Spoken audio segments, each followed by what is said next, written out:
I wasn't recruited to be on the show as someone who is a nudist or someone that just walks around naked all the time. I signed up to this not knowing that part of the show. It was further on. Did you have an interesting conversation with your agent after that, then? With everybody. But it was like, I'd already bought into the idea of helping people, and it made sense when it was sold to me. It made sense, and I thought I'd be a bit of a hypocrite if I actually don't take part in this process too. And even the hosts, we even found that we were more body confident by the end of the process too. Brilliant, well, evidently. Now, at a time when reality TV is quite often linked negatively with mental health issues, there's a certain other show I'm thinking of, and what's it called? Sex Archipelago. Oh, no, that's not right. Shagging Peninsula. No, that's not gosh. Right. Oh, Love Island, sorry, that's the one. Right, I know you're not allowed to mention it, so I thought I'd mention it. Now, obviously, that has had some well-documented issues with the impact that that's had, or the negative impact that's had, with tragic consequences in some situations on the contestants who took part in that. So, do you see this as sort of the antidote to that, or are you trying to show that reality TV can work in the other direction?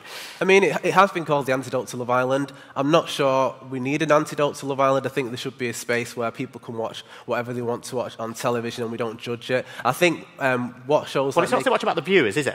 It's about the impact on the contestants and what it does to them subsequently. Well, the impact has been varying depending on how people react on social media, how they are treated throughout the process by the team and how they're looked after. But Naked Beach was good because it actually got to a deeper level, whereas a lot of makeover shows and reality TV shows in general are about drama and sensationalising things. Even though we were naked, we actually did want to help people to feel better in their everyday life, and we had some great results.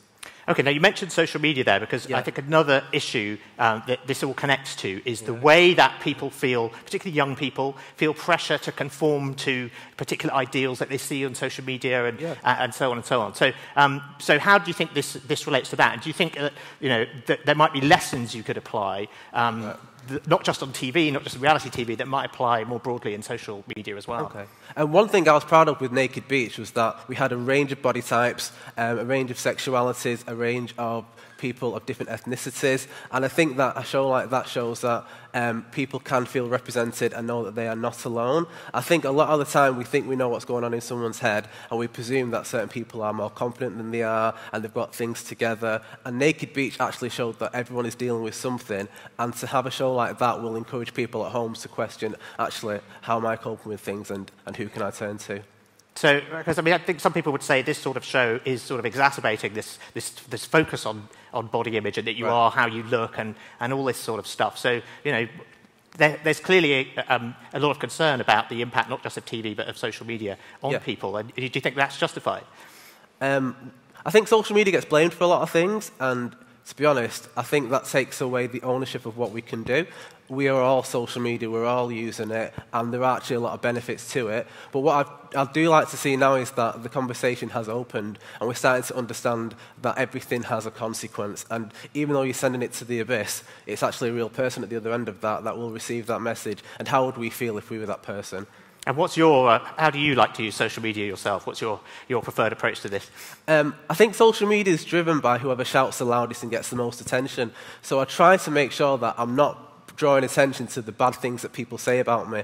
And so if someone says something and they tag me in it, I don't need to reply to that. If I reply to it, people will see it, right? So why not just reply to the nice stuff and ignore the nasty stuff? So my advice to anyone would just be to focus on what you love. Instead of bashing what you hate, just shout loud about what you like.